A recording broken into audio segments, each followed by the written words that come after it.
Hey everybody, and welcome to the daily reading from the Villains deck for Wednesday, the 7th of January, 2026. As always with these, take what resonates and leave what does not. As always, like, comment, share, follow, subscribe, get the word out there.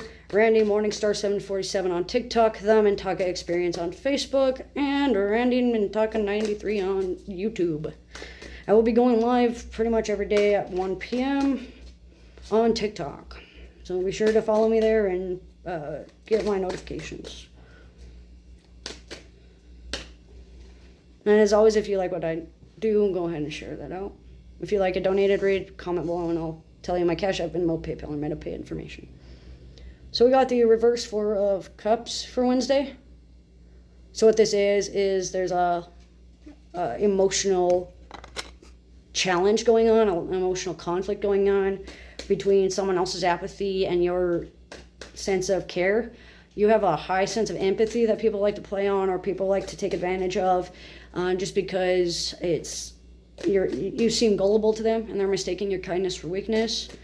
It looks like there's going to be some form of emotional block or feelings of superiority or inferiority coming through on Wednesday before 3 p.m. or even before 4 p.m.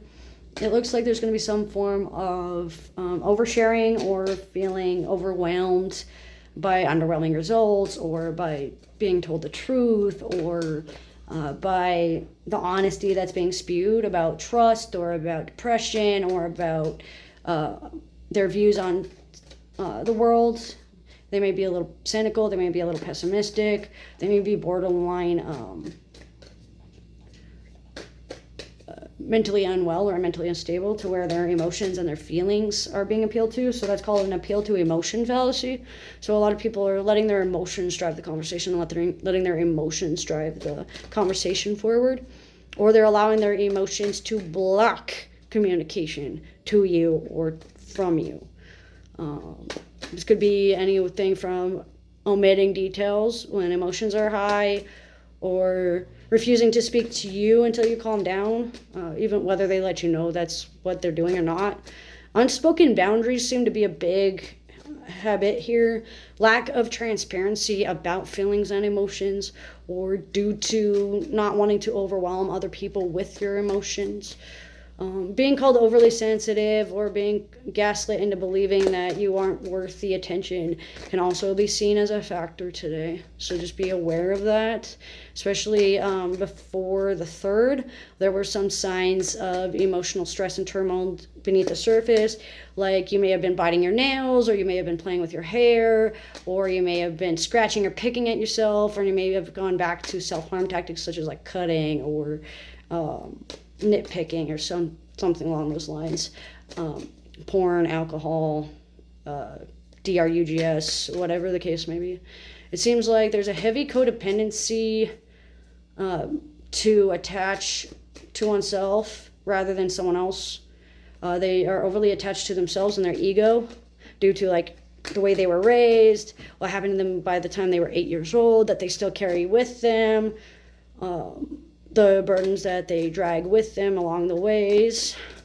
It looks like home life is going to take a dive due to the emotional turmoil. So watching your emotions and speaking out your emotions with I think and I feel statements would be a lot healthier than keeping your feelings to yourself, hiding your thought process, and then getting bitter or resentful because you don't share that information. It looks like a lack of luster is going on. There's a lot of lack of integrity, emotional manipulation, emotional control, mental gymnastics going on, so they don't have to admit that they were wrong or admit that they have feelings or admit that your feelings matter just like theirs do, because your feelings matter equally. They're equally valid. Working on your perception bias would be the best way for you to move forward. Considering the fact that you care so much about other people and care so much about what other people, how you appear to other people, you're going out of your way to conform and to mold yourself. It feels like you're walking on eggshells with how you speak, because even if you say one thing, somebody with a short temper and a firm hand will come and slap the sense into you again. Whether that be physical abuse, mental abuse, gaslighting techniques, malignant narcissism, victimized narcissism, blame shifting and making you the scapegoat. It's time to buckle down and be able to manage yourself better. It's time to buck up and start to manage your emotions and your dysregulation and your lack of impulse control. Wherever you lack an impulse, so like interruptions, feeling agitated, getting excited, understanding the conversation to where you just want it to be over, so you start explaining it on top of someone else. That can be a form of being disrespectful to some people. So look at what other people find as respect and learn what they mean by commitment, learn what they mean by determination, learn what they mean by I need your full attention, your full focus. Learn how to better use your sense of humor to your advantage rather than using your sense of humor to push down and repress these emotions, because these emotions are what's going to drive you forward. The fact that it's upside down shows that the apathy has lifted on your end and you're able to think more clearly and you care a lot. However, caring so much can also leave you numb or catatonic to the world around you and also make you blind to yourself. So just be aware of how that is going to affect you moving forward, especially for those that were born in the first 3 weeks of the month.